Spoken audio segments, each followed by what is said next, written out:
Bonjour à vous. La dernière vidéo que je vous ai faite en live datant du 10 avril dernier avec pour titre « Le peuple de France a décidé de se prendre en main » a été supprimée par YouTube pour contenu inapproprié. Alors effectivement, comme c'était un live, la deuxième partie était plus ou moins consacrée à des raisonnements de l'ordre du privé, donc cela peut être compréhensible. Je décide donc de vous la refaire en reprenant les points essentiels puisque j'estime que c'est extrêmement important d'avoir des dates bien précises sur des divulgations de sujets puisque cela ne permettra pas justement à des membres de notre peuple de France de nous dire qu'ils n'étaient pas au courant. Et donc pour l'acte 21, la première vidéo que j'avais vue, c'était par l'intermédiaire du reporter youtubeur qui avait filmé cet acte à Forbach et nous avait montré que les forces de l'ordre n'avaient pas employé de gaz lacrymogène.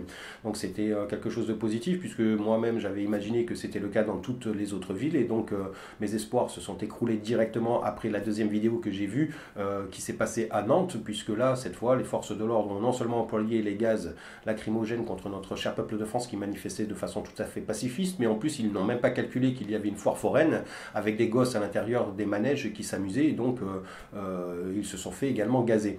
Donc on avait bien constaté que la répression policière était toujours aussi intense pour cet acte 21 et notamment avec les autres villes comme Paris, Toulouse où les gaz ont été employés directement à 14h, 14h30. Donc on a très bien vu que c'était toujours aussi intense et notamment l'arrogance de cette bourgeoisie qui est envers notre cher peuple de France, qui est encore plus intense que la répression policière, puisqu'on a très bien compris que ces gens de l'oligarchie nous méprisent tous autant que nous sommes.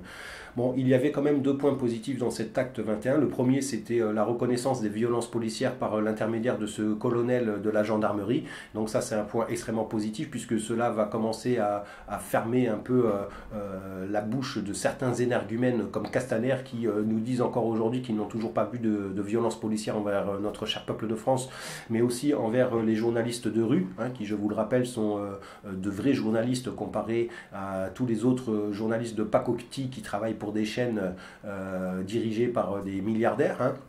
Et donc là, aujourd'hui, la semaine dernière, l'acte 21, cela a été officiellement reconnu qu'il y a des violences policières dans notre cher pays. Donc c'est quelque chose quand même d'assez important. La deuxième chose positive, c'était bien sûr l'Assemblée des assemblées qui montre à notre cher peuple de France que effectivement, nous n'avons pas besoin de tous ces énergumènes en costard-cravate pour faire de la politique dans notre cher pays, puis surtout pour nous dire comment nous devons nous-mêmes vivre, puisque ils ne savent pas du tout comment notre cher peuple de France vit. Donc grâce à l'Assemblée des assemblées, cela valide le fait que, effectivement, depuis le 17 novembre dernier, nous faisons nous-mêmes de la politique en échangeant nos idées, en les faisant amplifier et surtout en trouvant les possibilités de les appliquer. Donc grâce à ça, on constate tous que effectivement tous ces pantins, tous ces guignols, on n'en a pas besoin et on va les virer le plus vite possible maintenant. Alors j'avais précisé que l'Assemblée des assemblées c'était super, mais que ça serait bien de les faire dans toutes les villes, que chaque ville puisse avoir son Assemblée des assemblées pour montrer à notre cher peuple de France que tout le monde participe bien sûr à la sauvegarde de notre peuple et de notre pays, et que chacun est utile justement pour arriver à cela. Donc soyez tous fiers de vous parce que c'est quelque chose de positif, c'est du jamais vu dans n'importe quel autre pays, donc on peut tous être fiers de nous.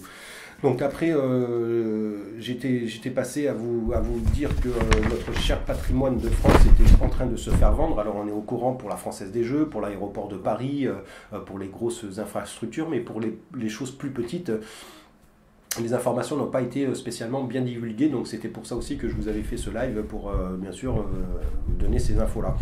Donc notre patrimoine économique, et on est en train d'être dépossédé de notre patrimoine économique, d'accord ? Le contrôle sera un contrôle étranger si jamais on se laisse faire. Donc dans notre patrimoine, on a le patrimoine industriel, les ciments français. Les ciments français n'appartiennent plus à la France. Arcegor, c'était l'industrie de l'acier, c'est pareil, ça appartient maintenant à un groupe indien. Péchiné, qui était l'aluminium, ça aussi, ça a été vendu aux Canadiens. Les chantiers de l'Atlantique, les constructeurs de bateaux, c'est pareil, ça a été vendu à des Coréens. Rhône-Poulenc, Rhodia, Alstom, Essilor, Alcatel, ça a été soit bradé, donc vendu à des étrangers, ou carrément c'est disparu comme marque. Donc la vente des groupes, à la base, rappelez-vous, il y a 25 ans en arrière, c'était les politiques qui nous disaient ça, c'était que la vente des groupes de l'industrie française, c'était pour préserver l'emploi et même pour en refaire d'autres, puisque c'était censé, les étrangers étaient censés réinjecter de l'argent et puis faire de l'emploi. Or, ça a été carrément le contraire, puisque depuis 25 ans, il y a la moitié des emplois, 7 millions d'emplois il y a 25 ans dans le patrimoine industriel, aujourd'hui on n'est plus qu'à 3,5 millions. Donc non seulement on s'est fait voler ce patrimoine, mais en plus on s'est même fait voler des emplois, puisque maintenant vous le savez, il y en a 1 sur 2 qui ne peut plus travailler dans ce patrimoine industriel. Donc ça a été de la fumisterie pure et dure, on s'est fait enfumer, et là vous avez la preuve avec ce petit exemple que bien sûr ça date déjà d'au moins il y a 25 ans en arrière. Hein. Alors ensuite, dans le patrimoine, nous avons nos chères PME. Il y en a 1 sur 2 qui n'appartient plus à notre France, hein, ou alors qui a disparu. Et notamment, dans notre patrimoine de PME, il y a les marques prestigieuses, hein, comme Baccarat, Cristal d'Arc, Bourgeois, Bourgeois c'était le maquillage, les papiers Canson, Butagaz, les matelas Epeda, Duralex, tout ça n'appartient plus à notre cher peuple de France. Également le patrimoine textile, Lanvin, Courrèges, Cerruti, Redier, Lacroix, Ungaro, Sonia Nickel, Lacoste, Obad, Sandro, Naf Catimini n'appartiennent plus non plus à notre cher pays. Donc c'est dramatique tout ça, j'espère que vous en prenez bien conscience. Nous avons également le patrimoine alimentaire, Banania, Nescafé, Magie, Cochonou, Saint-Hubert, Petit Navire, Sopiquet, Amora, Maille, Ducrot, Bénédicta, Vico, Lu, Picard, Cronenbourg, Perrier, Vitel, Contrex, Épar, Quézac. Cela n'appartient plus non plus à notre cher peuple de France. Quelque chose d'extrêmement néfaste, c'est le patrimoine technologique, hein, puisque notre cher peuple de France, notre cher pays, a quand même un certain niveau technologique que les autres pays nous envient, hein, malgré la Chine avec... la Chine sont très pointus dans la technologie, les Japonais aussi. Eh ben, nous, Français, nous le sommes également, notamment avec cette marque qui est Aldebaran Robotique, qui a fabriqué ce petit robot Neo, hein, qui a une technologie qui est inégalée dans le monde. Hein. Donc on se demande comment c'est possible qu'on puisse vendre cette marque-là, puisque c'est quand même quelque chose de prestigieux, et puis surtout qui n'est pas encore égalé dans les autres pays. Nous avons également J'aime Plus, c'était les cartes à puce, hein, c'est vendu. Altis Semiconducteur, tout ça c'est vendu aussi. Également Morphone, les spécialistes de la biométrie et de la sécurité digitale. Ça, c'est vendu aussi. Voilà. Ces marques, elles ont participé à notre prestige, à notre renommée, mais surtout à notre sécurité nationale, d'accord? Et comme maintenant, aujourd'hui, elles ne sont plus françaises, c'est qui va assurer notre sécurité nationale? Des étrangers. Donc voilà la directive de ce gouvernement de pacotille, de dictature capitaliste oligarchique. Hein. Là, vous avez des preuves qu'ils affaiblissent notre peuple et notre pays grâce à ce genre de petits détails.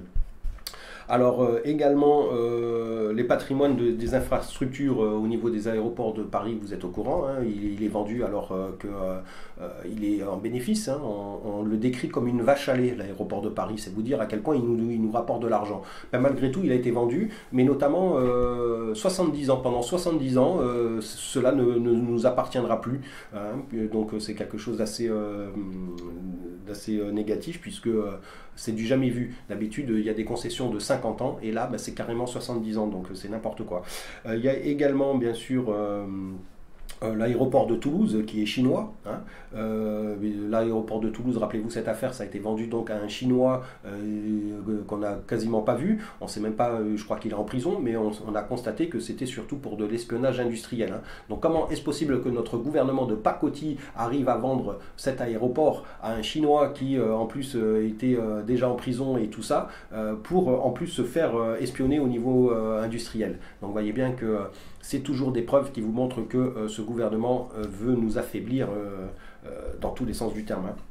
Alors également, comme je ne prends quasiment pas l'avion, j'ai quasiment pas pris l'avion de toute ma vie, je ne savais même pas qu'il y avait des aéroports dans les villes que je vais vous citer, mais en tout cas, ces aéroports-là ont été également vendus. Donc l'aéroport de Nice, de Cannes, de Saint-Tropez. Voilà, les aéroports, ils ont été vendus. À Lyon, c'est en cours de négociation, donc ils ont même l'intention de vendre celui de Lyon, donc c'est vous dire le truc de fou, quoi. Donc les autoroutes, là, vous le savez aussi, mais ce que vous ne savez peut-être pas, c'est qu'elles ont carrément été bradées. Hein, d'accord. Les autoroutes, vous savez que c'est grâce à nous, à notre cher peuple de France, que cela existe. C'est grâce à nous qu'elles sont entretenues, mais malgré tout, ça a été vendu à un bas prix à des entreprises étrangères comme Vinci, hein, qui en grande partie est étrangère. Ensuite, on a Abertis, qui est espagnol, avec filiale allemande, qui revendent à des Italiens. Hein, donc ils vendent notre patrimoine comme ça, entre eux, c'est quand même assez hallucinant. La seule qui est encore plus ou moins française, c'est Eiffage. La majorité est encore française, mais il y a déjà une petite partie qui est étrangère et qui commence chaque année à grignoter un peu plus. Donc nos autoroutes, on peut dire qu'elles ne nous appartiennent plus. Il y a également le port du Havre. Une grande partie a déjà été cédée à des investisseurs chinois et vous allez voir que dans les années à venir, le port du Havre ne nous appartiendra plus non plus. Le tunnel sous la Manche, c'est fini, ça ne nous appartient plus, hein, ça a été vendu aussi à des investisseurs étrangers. Également, notre patrimoine immobilier, l'avenue Foch à Paris, tous les immeubles prestigieux qu'il y a dans cette avenue sont étrangers, ça ne nous appartient plus. Alors les conséquences, c'est que ça augmente bien sûr le prix de l'immobilier, puis surtout les loyers, hein, ce qui veut dire que dans certains quartiers de nos villes de France, notre cher peuple de France n'a plus accès carrément, hein, parce que c'est trop cher ou ça a été racheté par bien sûr des étrangers. Pour l'avenue Foch, les spécialistes la nomment carrément l'avenue des dictateurs, c'est vous dire à quel point c'est de la fumisterie tout ça. Vous avez également l'île Saint-Louis à Paris, hein, qui est étrangère, il n'y a plus 1 cm² qui appartient à la France. Et puis bien sûr dans toutes les grandes villes prestigieuses où il y a des bâtiments de luxe, tout ça nous appartient plus. Tout a été vendu à l'étranger. Alors, il y a autre chose aussi au niveau immobilier, ce sont les châteaux. À Bordeaux, il y en a déjà 200 des châteaux qui ont été vendus, notamment à des Chinois, puisque les Chinois ont envie, bien sûr, de vendre du vin en Chine. Mais ce qu'ils font, c'est qu'ils achètent nos châteaux, ils achètent nos vignobles, ils prennent les raisins qu'ils vont transformer en Chine pour faire du vin, en vendre dans leur pays, mais surtout revenir en France pour nous vendre du vin avec des raisins français qui a été vinifié en Chine pour nous revendre à nous. Vous imaginez, mais le ridicule de la situation, quoi. Hein. Donc là, vous voyez bien que c'est uniquement que pour faire continuer à ce que les multimilliardaires le soient toujours plus, au détriment de notre cher peuple de France et encore plus de notre patrimoine.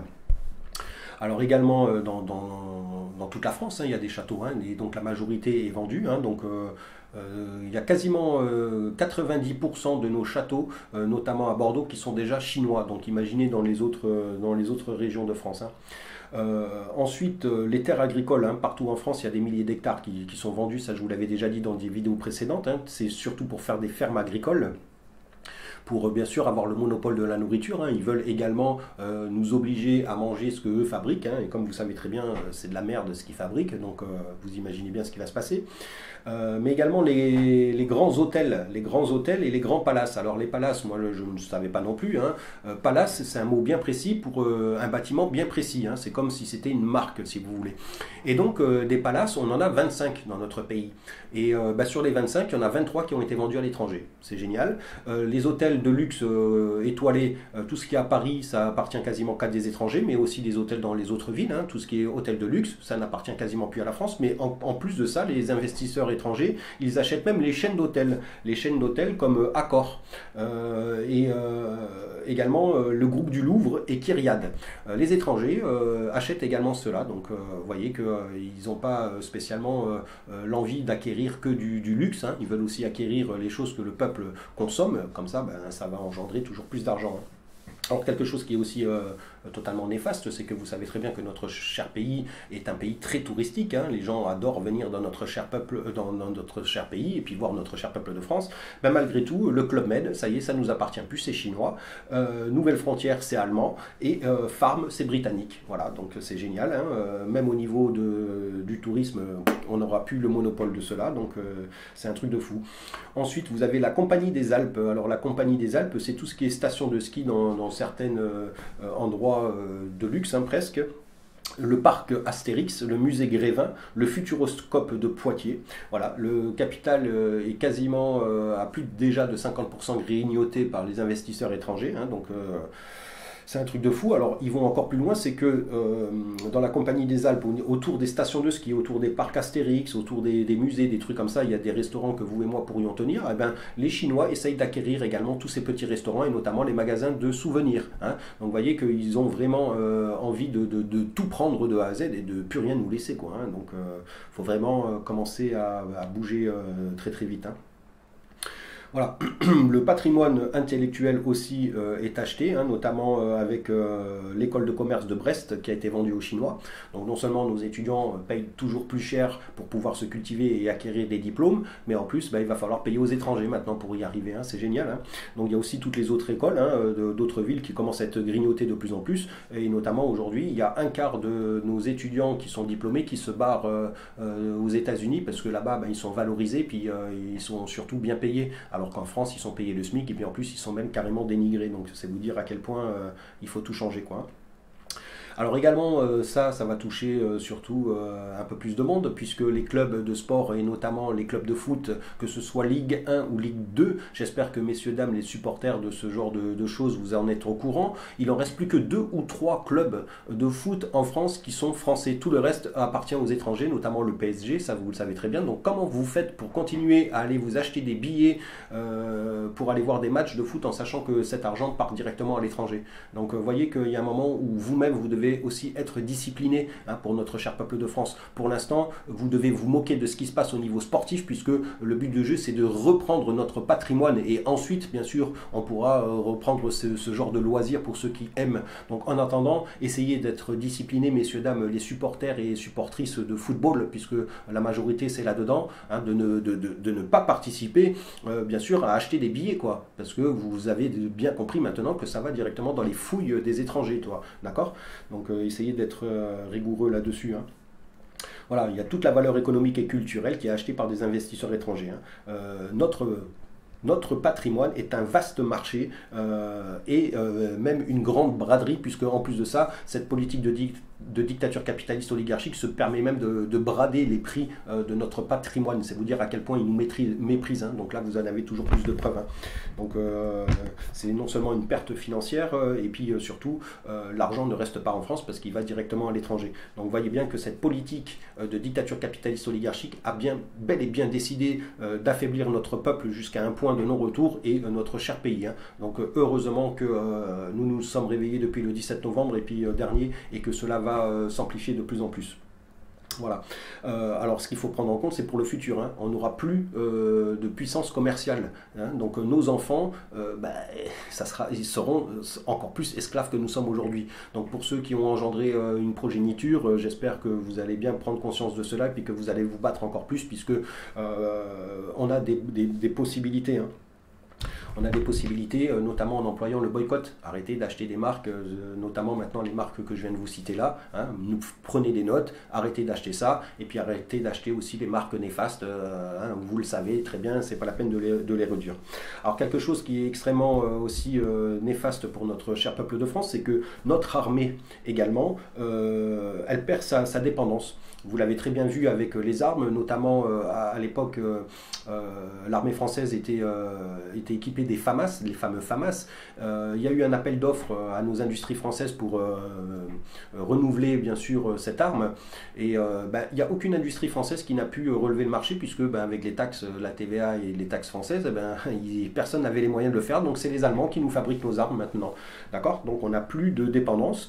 Et puis du coup on perd notre décision pour défendre nos intérêts. Hein. On n'aura plus cette décision de défendre nos intérêts, puisque ça va devenir une armée européenne, hein, et donc il faudra passer bien sûr par Bruxelles pour défendre les intérêts que nous avons.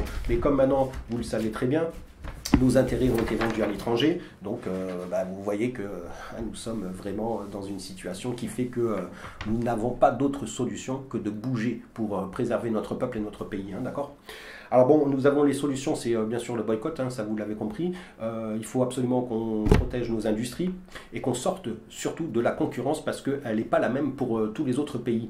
Et comme par hasard, en France, là par contre, nous respectons rigoureusement les règles du droit à la concurrence. concurrence. Hein. Alors toutes les autres règles, ces politiques de pacotille de cette dictature capitaliste oligarchique ne les respectent pas, mais en ce qui concerne le droit à la concurrence, alors là c'est respecté au mot près, quoi. Hein. Alors ça occasionne quoi? Ça occasionne que justement les étrangers peuvent acquérir des industries françaises bradées même. Par contre le contraire ça marche pas. Si nous voulons acheter des entreprises étrangères, nous ne pouvons pas le faire puisque c'est trop compliqué, quoi, en fait. Hein. Donc là c'est une preuve en plus qui vous montre que effectivement cette dictature capitaliste oligarchique vend notre pays comme ça à tout va et en plus bradé. Hein. Donc il est temps de bouger, quoi. Voilà, donc la dernière phrase que je vous avais dite dans cette première partie de ce live, c'est « Je ne suis pas sur Terre pour gagner ma vie, mais j'y suis pour la vivre », justement. D'accord? Donc ces gens-là qui essayent de nous faire croire qu'on a besoin de gagner notre vie alors qu'on est déjà sur cette planète, vous devez comprendre que c'est eux les irresponsables et puis les parasites qu'il faut absolument éradiquer. Donc voilà, je m'arrête là parce qu'après elle va durer encore plus longtemps, mais en tout cas maintenant vous avez toutes ces informations là et j'espère que vous allez prendre en compte et puis surtout que vous allez les divulguer, hein, parce que moi-même je n'étais pas au courant quand je vous ai fait cette vidéo même plus que la moitié de ce que je vous ai dit. Hein. Il y a des marques que je ne savais même pas qu'elles étaient vendues, donc je pense que c'est un peu pareil pour tout le monde et maintenant on le sait et justement on a les dates de la divulgation de ces informations, donc personne ne pourra dire qu'il n'était pas au courant. En attendant, soyez forts, continuez à avoir l'espoir, puisque c'est l'espoir qui fait vivre, mais surtout à avoir confiance autant en vous-même qu'en votre voisin, parce que vous savez très bien que nous n'avons pas d'autre choix que de continuer à se battre contre cette dictature capitaliste oligarchique, puisque là vous avez encore des preuves, toujours plus, hein, et que ce soit de moi-même ou de n'importe quelle autre personne qui divulgue des informations, que cette directive de politique française, cette dictature capitaliste oligarchique, a pour but de nous affaiblir de plus en plus et notre pays également, d'accord, pour en arriver à ce que nous soyons tous des esclaves et que nous n'ayons pas d'autre choix que de l'être.